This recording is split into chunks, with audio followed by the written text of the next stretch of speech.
Welcome to the O Brother Podcast. I'm your host, Dan Smith. Alongside me as always, literally beside me as always, my brother from the same mother, Mike Smith.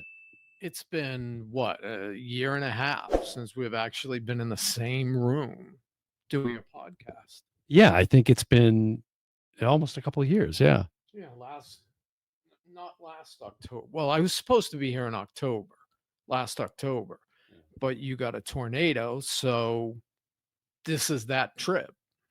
Yeah, making up for that. And this is kind of weird. Like, I didn't have an appropriate tripod to set up. So I got to do the game show host thing and constantly hand it over to you. So let's not forget that. This is Oh Brother Goes to Hollywood Studios. So we were just going to recap sort of the day out at Hollywood Studios yesterday, which we went. Did we even go there during your last trip? No. That was Universal. We went, did we even go to Universal? We were so caught up at Spooky Empire. I think we spent our whole time there. I don't recall going to the park then. Yeah, that could be. Yeah, it's a distant memory now. But anyway, so we went out to Hollywood Studios and we had this kind of list of things, right? This checklist of things we wanted to do. Rise of the Resistance, which you hadn't been on yet. Correct. You'd seen all the videos online. Yes. That was one. Mickey and Minnie's Runaway Railway. I hadn't been on that. We were supposed to do that in October. And again, that whole thing got upended. So we did those two shows. And then we saw the Muppets in 3D, which is going away. And I really hope, I mean, it's one of the best attractions at the park. I know they're going to take a wrecking ball to it for this new ride coming up, Monsters Inc. I hope they move that movie and don't, treat Jim Henson's IP like it's nothing.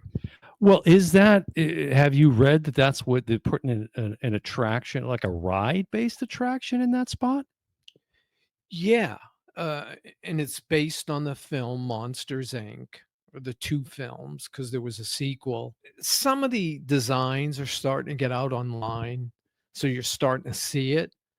And it looks like it's going to be a really good ride. But I started to think of who is the cast member on SNL where that skit where they're doing the interview, or wasn't it Will Ferrell and somebody where, or was that the cowbell sketch where he's like, no, you're thinking of the old guy. It was Bill Hader.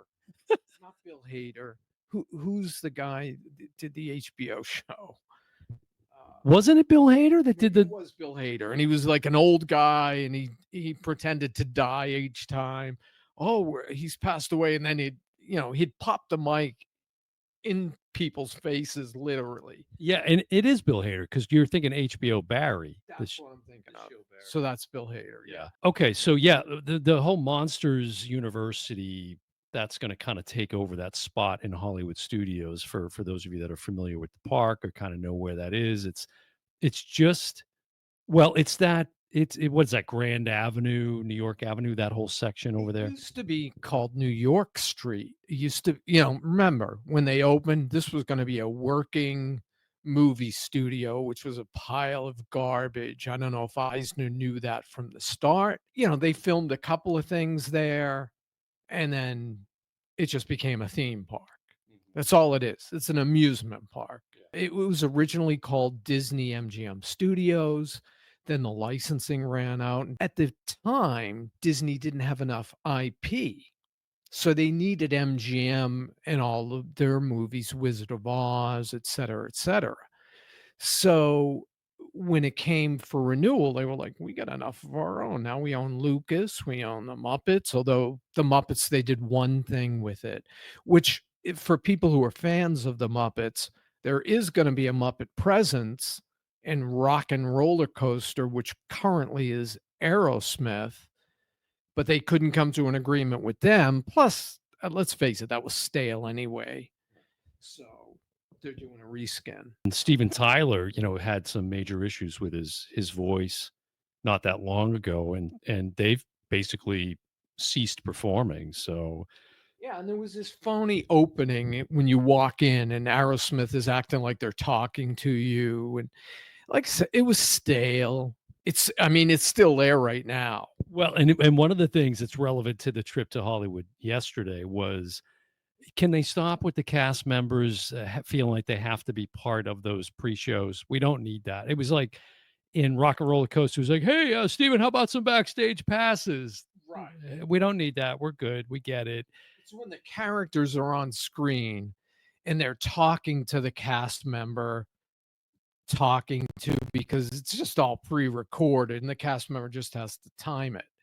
But it's ridiculous. It's silly. And we got a taste of that yesterday. Where were we? I think that was the Chinese Theater, which is now Mickey's Runaway Railroad. That's where it was. Yes.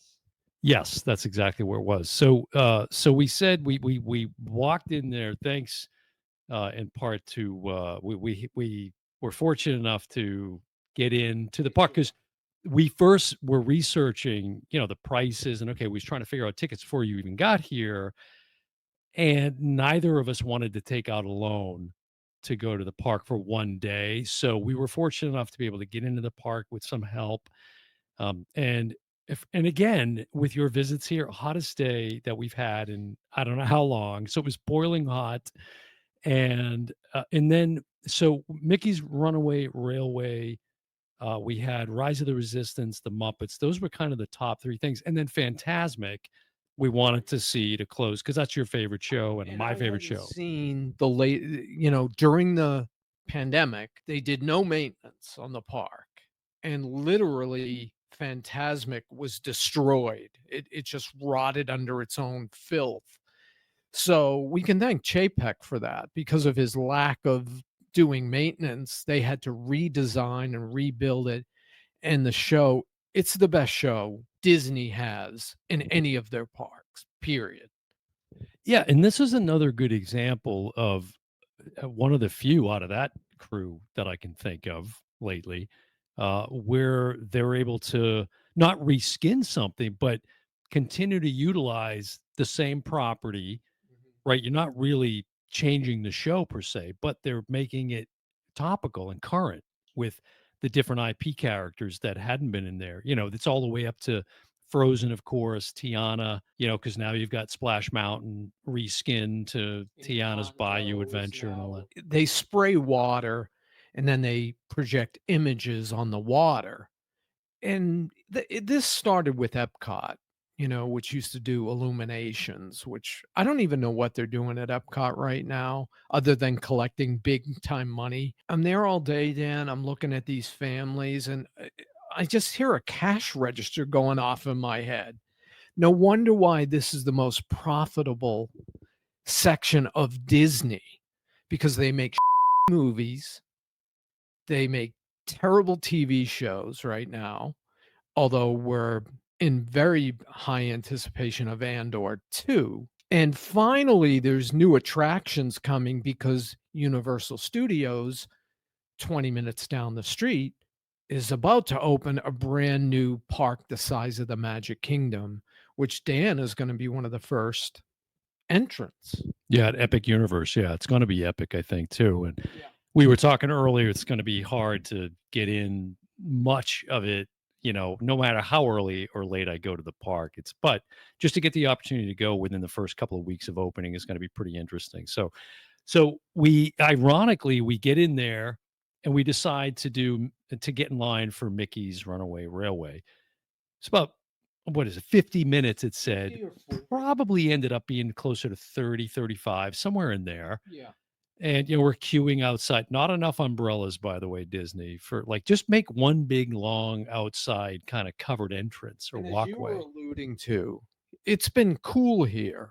Like in the 70s, I show up, it's 87. And the last time we went to the parks, I know it was in the 90s when we went to Universal. And it was just brutal. It was just a tough day to truck around. By the time, in fact, we didn't even make nighttime park, which is my favorite time, because you're just so exhausted from the heat. Yeah, we were getting out of there right about that time at Universal. But so we that was the longest wait we had, was to get into Mickey's Runaway Railway. And then everything else, it was unbelievable because we went from there to, I think we went right to Rise of the Resistance at that. No, we were walking that way. We say, "Hey, let's do Muppets because it's right there before you Yes. get to Yes. the entrance of Galaxy's We Edge." walked right in. Walked right in. I mean, it's all like they're begging people to come in to see it, Correct. you know? Correct. We go in, and I had said to you, I don't think I had been in that theater to see the redone seats that they had in there. Yeah, the seats had been so out of shape. They were dirty and people were posting pictures online. I mean, it was embarrassing given that they make $34 billion dollars a year. Their highest asset is the parks around the world, and they can't fix the seats. So finally, they clean the seats only to announce they're going to take a wrecking ball to that whole building in the next 6 months.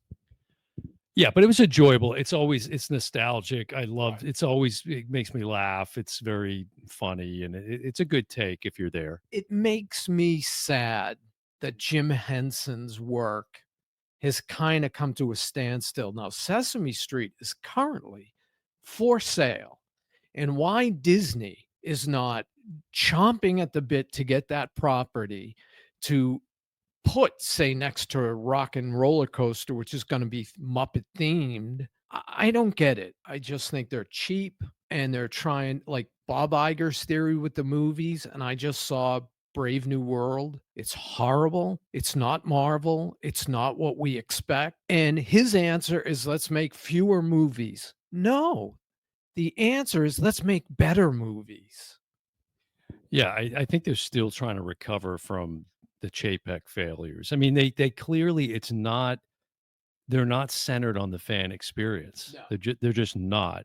Even with and again, it's mind-blowing the money that they continue to bring in at the parks, considering so, all right, fast forward, we go into Galaxy's Edge, and it's like a ghost town. I mean, it's almost as empty as the Star Cruiser hotel is now. I could have rolled a bowling ball and not hit anybody for, 5 lanes. Yeah, and this is on a weekend day. Saturday. It's hot, the weather's I mean, It had a breeze. It wasn't like, an impossible, but it does drain you. but so we head over to Rise of the Resistance, and I didn't remember that you had told me they have a single rider line now. So we check in there. It's like, how long are they? We don't really monitor the single rider times, but obviously it'd be less than it was about an It was an hour or hour more. wait at the time. So we say, you get the green light. Let's do the single rider. Yeah. We walk right in. Essentially, it was a on. walk-on. It was a walk on.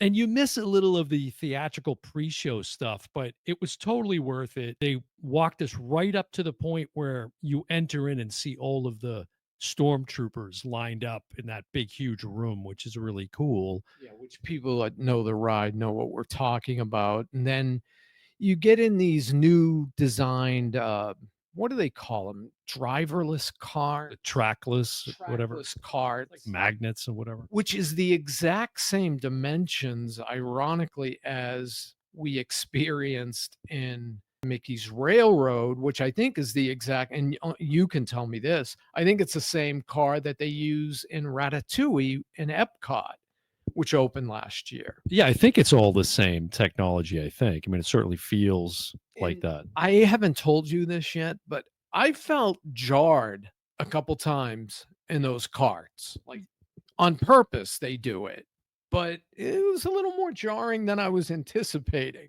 Yeah, it does, throw you around a little bit. You talk about Mickey's or you Especially Mickey's, you do like a cha cha cha at one point, and it's like trying to do it with the car. I don't need that. That's true, but you're right. A little bit on the other rides too. It does kind of throw you around. But that was good because we got in and get out, and I did this little quick post ride interview with you on Rise of the Resistance. You're like, yeah, it's cool. And I think my reaction was I had been waiting for a long time, and I've heard so many good things about it. There was no way it was going to live up to my own hype that I had built up in my head. Well, and you had seen it. You watched the I videos. watched it. You can go to YouTube and see any Disney ride, point of view in 4K by somebody filming it. They miss the experience because I know what that's like when you're filming a parade and then you miss the parade live, you get to see it on videotape, but it's not the same.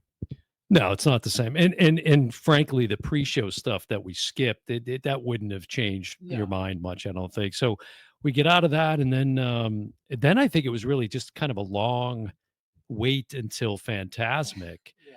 We waited at least 2.5 hours just hanging out. We got on a park bench.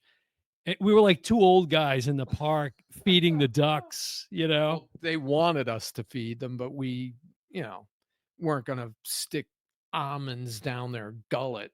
Yeah, I had to partake in my every time I go to the park, I gotta get a thing of the cinnamon roasted almonds, which are good, but yeah, I didn't wanna kill the ducks. So we waited, we get to Fantasmic, what is it, Mike? The, Hollywood Hills Amphitheater or The whatever? Hollywood Studios Amphitheater, which sounds a I lot think like it Universal I Studios I Amphitheater. think they say Hollywood Hills, I think. That you're probably right. Yeah. It's a long slog to the showtime when you're in Right. there, and we walked in 7 o'clock, I think, right? We were very early. In fact, we didn't think they were gonna let us in.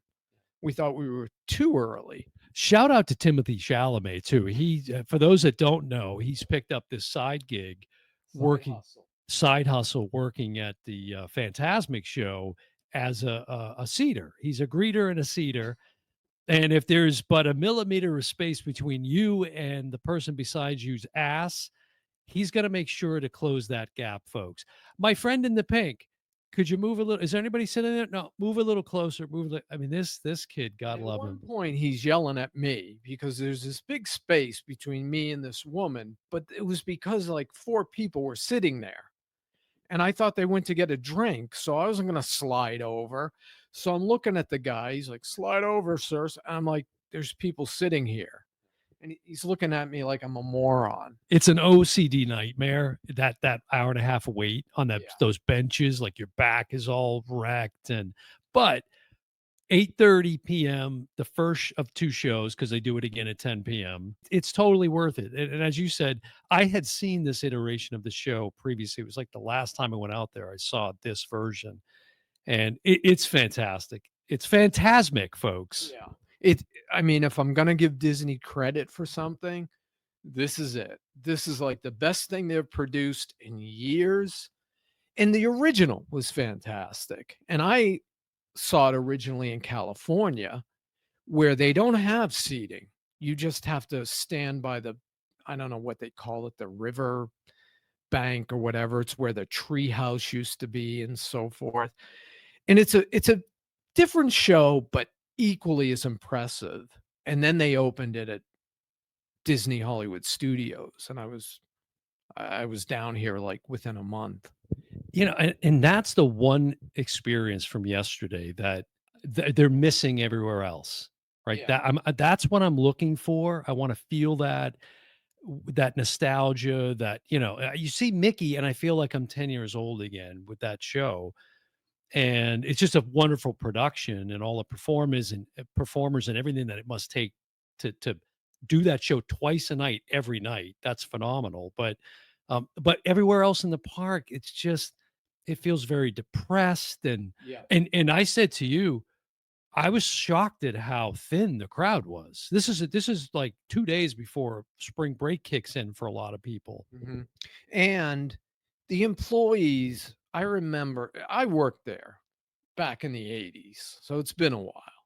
But back then, you had excitement, and you truly felt it. You kind of were excited that you were working for Disney, and you wanted to make the experience for people going on whatever ride or show you were in pleasant. You don't get that. No, you don't get You're that. lucky if you get your questions like, "What time is this show?" answered. Like, literally, I asked, "What time?" "I don't know." I didn't tell you this, but when we were because we had split up, we did the single rider line, as we said, for Yeah. Rise of the Resistance. And I'm sitting in the second row of my car, and the two people that are there getting you in the car, and they do their little spiel, and then they Right. step over to this like computer console that does nothing but hit a button and move the car. as we start to move forward into the attraction, I look over at the one cast member, the look on her face, if I could have taken a picture, she just looked like, "Kill me now. I'm so miserable right now." She was so, and I said to you earlier when we were in the kind of, before we board the cars, you interact with some other Imperial Right. characters, and I said to you, I said, this is a great, if you're gonna work in the park, this is a good one because you can have an attitude and get away with it.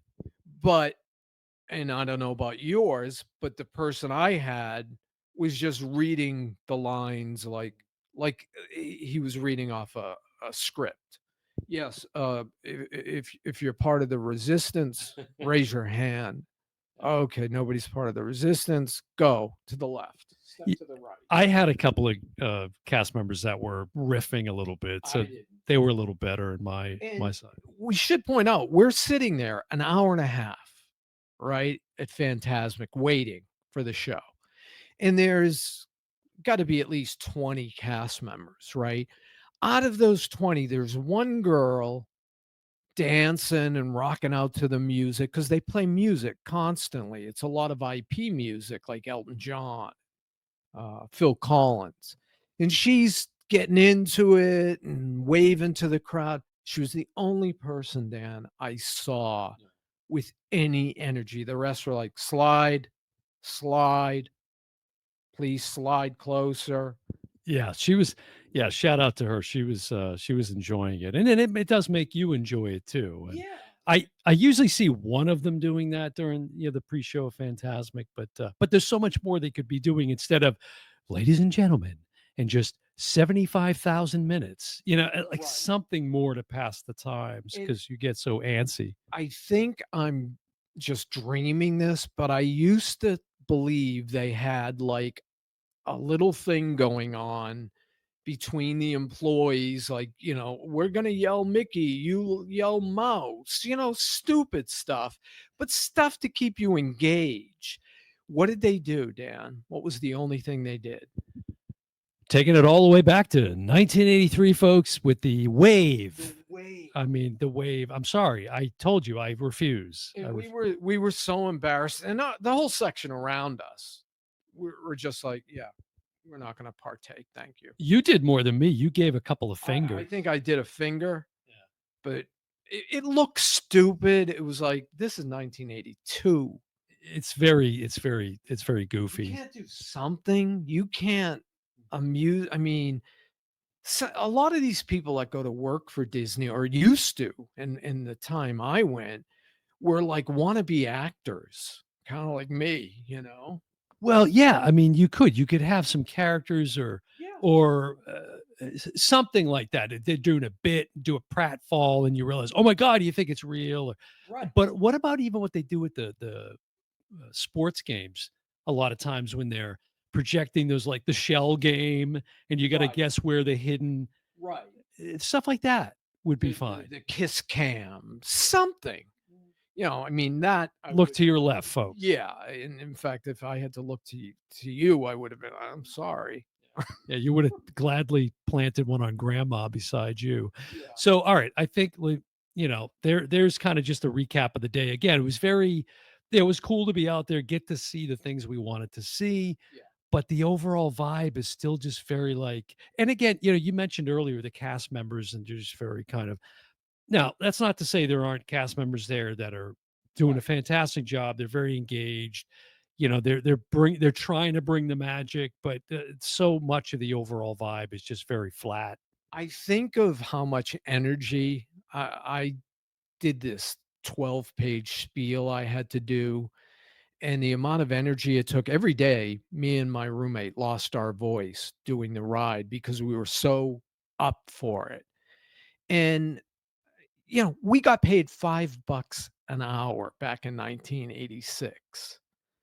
So these cast members are making not a lot of money by any means, but they're making at least what, $18 an hour? You can do something for that.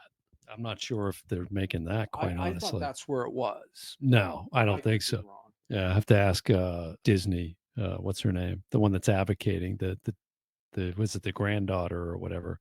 Yeah. I don't know why I want to say Isabel. The one I that's know that's very not right. critical of Disney. You know, she's one of his only survivors now. Are you sad that you didn't, you look back, are you sad that you passed up the role of Peter Pan?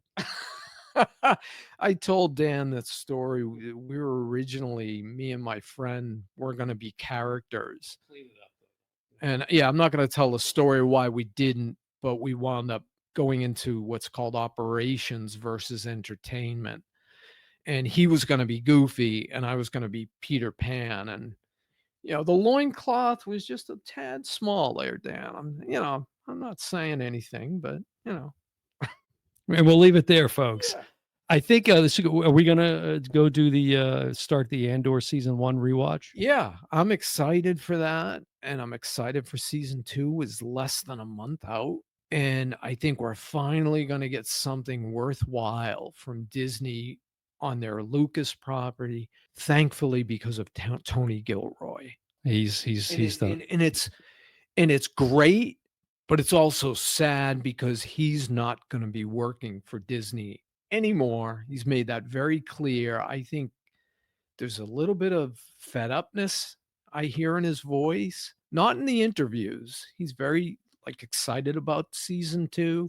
Can't wait for us to see it, and we can't wait to see it. Yeah, April 22nd, the second season lands, but we're gonna go start a rewatch. I realize I've got to get where is it? Some over here. I need an Andor Funko Pop. I don't have any Yeah. Andor Funko Pop, so I do have two of the most popular. Yeah, that people, these you can't get. They're sold out. They only had two of them, but they're sold out. That's the old brother. Yeah. Well, I think we've sold out, quite frankly. But all right, so we're gonna wrap it up here. It's a recap. Yeah. No, for heavens no. All right, that's gonna do it for the Oh Brother Goes to Hollywood Studios episode. It's gonna do it for another episode of the Oh Brother Podcast. I'm your host, Dan Smith. Alongside me, as always, my brother from the same mother, Mike Smith, and we will see you next time. Hi, everyone.